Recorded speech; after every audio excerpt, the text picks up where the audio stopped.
Mark needs a second date update, and we're here to serve.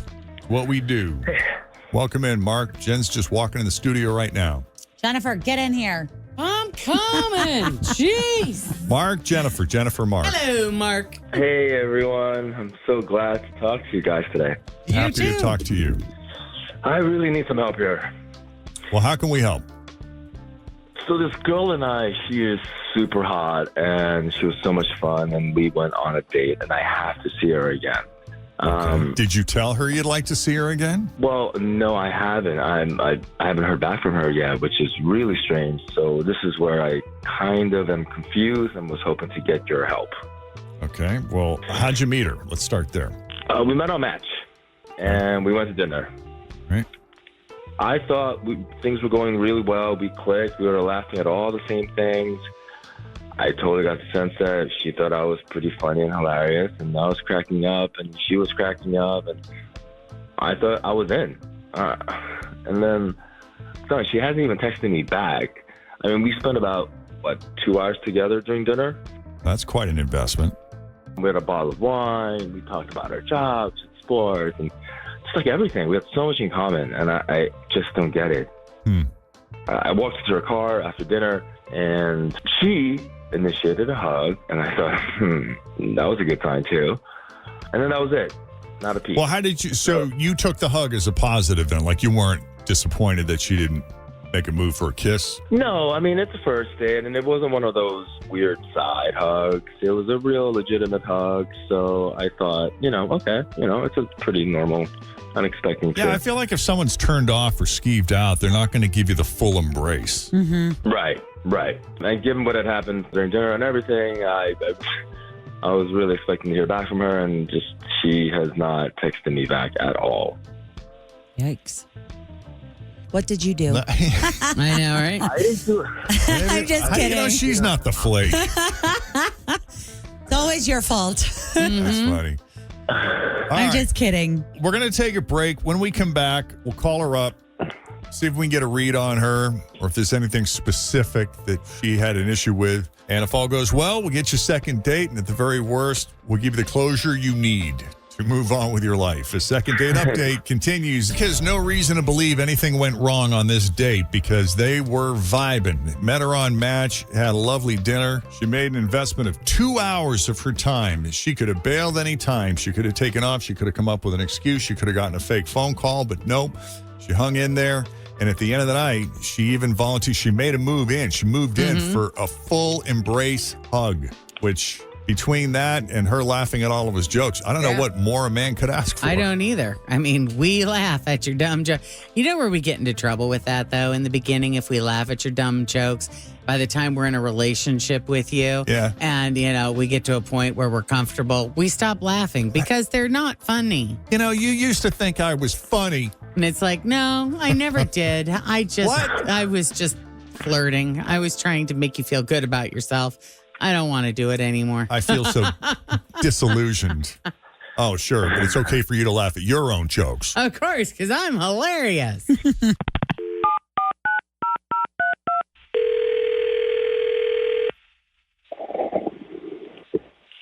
Hello? Hi, can we speak to Grace, please? This is she who's calling. Grace, it's Jeff and Jen at Q102. How are you this morning? Well, what's this regarding? Do you remember Mark? Mark. From the date?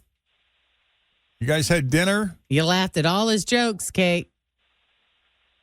You gave him a big old bear hug? You did. Yeah, I went out with Mark. Are you sure? You sound uncertain. This is not a congressional hearing. It's I know. okay. Interrogation is beginning. Are you okay? You're not in trouble. What is this about? Well, Mark was telling us about his date with you, and he had nothing but lovely complimentary things to say about you, and I think he'd like to see you again. But when he tried to reach out, you didn't respond to any of his texts, and so now he's bummed out and thinks that maybe he did something wrong. He's like, what's happening here? I don't know what to make of any of this. Can't believe that he called you. Well, that's how special he thinks you are. He is a bit clueless, and inappropriate. Clueless and inappropriate. How so? What happened?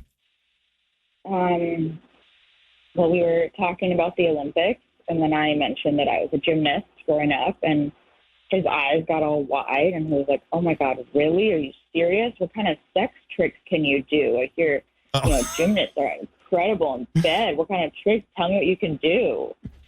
It's like that. What's that Buick commercial where the minute he comes out with that, like she's calling her car to come around the front? Yeah. Have you seen that? No. Oh, Yeah, but I can't say that I haven't thought these same things, honestly. Well, like sometimes with the legs are just going from side to side, and in my head I've thought like they got to be incredible. I wouldn't say it out loud. I am now. Are you talking about the women, the men, or both? All of them. I'm just like, geez. Like when you go to Cirque du Soleil and some of the things you're like, A, how do you know you can do that? But B, that's going to be a good time. Well, I am very creeped out by that, Fridge. Being very inappropriate. I'm sure, but I don't know. I thought it was really weird, and I like laughed it off and was like, I don't know. And then he just like was really insistent and like was offering up like ideas that were ridiculous. What did he say? He said, "Oh, if I put like a mini tramp by the bed, could you spring off of it and then land on my?" Oh God. Yeah, he literally said that. Way to hit it out of the park there, Mark. Well, first of all, she never answered the question, could she? Okay. Behave. Listen, we were all just having a good time. We were just having back and forth. We were just joking around with each other. You were laughing the whole time. I don't know why all of a sudden. I mean, you can't laugh at something at that time and then come back at me and just call it inappropriate. I mean, you really did act like you were having a good time, and I was just joking around. Like so you weren't picking up like any kind of awkward vibe, or you couldn't tell that she was uncomfortable with the conversation? No, I mean, she kind of was poking pokes at my job and was making all these weird jokes about that. I just laughed it off, too. It was like just kind of banter. I just chalked it up to that, and she was laughing. I didn't feel any weird vibes at all. You know, no matter how inappropriate or offensive his jokes might have been, he does have a point because, I mean, there are some of us in this room that will laugh in uncomfortable moments because we just don't know what to do. And you can see how someone else could take that as permission to continue the line of conversation that they're going down because they think we're laughing. They think that we think it's funny. And is it fair to laugh, even if it's uncomfortable, no matter why we're laughing? If we're laughing, I mean, can we really be mad at somebody for keeping on? No. Because they're giving us the impression that they think it's funny and that they're in on the joke. You know what I mean? Agreed. Is it is it fair to get mad at him? Is it fair for me to get mad at you, Jeff, if I'm being totally inappropriate and you're over there and you got tears running down your face? Right? Yes. And the whole time you're laughing, you're thinking, this is so inappropriate and wrong. And I just, because you would laugh. But I would also caution you not to utter that in front of anyone but me. Don't repeat it. I know what a sick person you are, but not everyone. You know, my heart's in the right place. Yeah, but this was the first time they met. You wouldn't be doing that the first time you met. Not out of the gate. Right. I mean, I think asking the question up front is a bit much. Don't you? People laugh when they're uncomfortable, and I'm allowed to feel uncomfortable to something that's inappropriate on a first date, and I'm allowed to be upset about that. Yeah. You're allowed you are. to be whatever you are, but at the same time, it's like I think it's a real gray area.